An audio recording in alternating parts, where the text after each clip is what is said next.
Does your financial institution service loans with escrow accounts? Hi there, this is Jerod Moyer with Bankers Compliance Consulting. The answer is yes. What I want to do is bring to your attention one of the findings that was identified by the CFPB in their 2020 Supervisory Insights. Now let's start with something right out of the gates as far as oversight.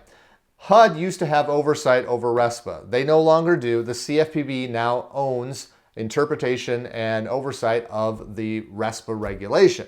So here's their finding. Their finding was that there were financial institutions out there that were providing an option in relation to shortages and deficiencies that was not allowed per the regulation. Let me set up a scenario. We're going to use shortages as our example. So you do an analysis and you find out there's a shortage in the escrow account. It's not quite meeting your target balances, which typically would be a 2-month cushion low point. So you do this analysis and you're looking at whether or not to try to bring it back to where it should be and your options for doing so. Well, option number one, according to the regulation, is you can leave the shortage and just let it exist.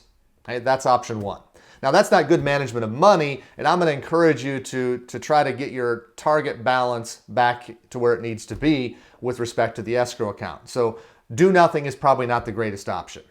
Okay. The second option, according to the regulation, is that because this is equal to or greater than 1 month's payment, that you allow the borrower to repay or bring the shortage back to where it needs to be in equal payments over a 12-month period. And you put that on your RESPA escrow statements that you're going to send out.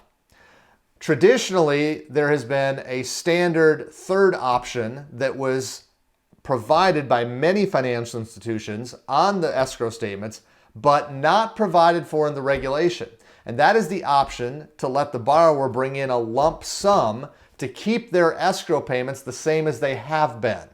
So they make up the shortage with a one-time payment that will increase the escrow balance and keep their escrow monthly payment exactly the same. Well, the CFPB has chimed in, and again, as I said earlier, they now have ownership of the regulation and interpretation, and they have said that is going too far. That lump sum option that many provide is not part of the regulation, and they've been citing financial institutions for doing so. So that's something you're going to want to check into before you do your next analysis to see if you are going too far in the eyes of the CFPB. And you might say, I'm not regulated by the CFPB. Well, that matters, but it doesn't in this case, in my opinion, because whatever they interpret the rules to be likely trickles down to your prudential regulator, be it the FDIC, the OCC, the Federal Reserve, the NCUA, whoever it may be.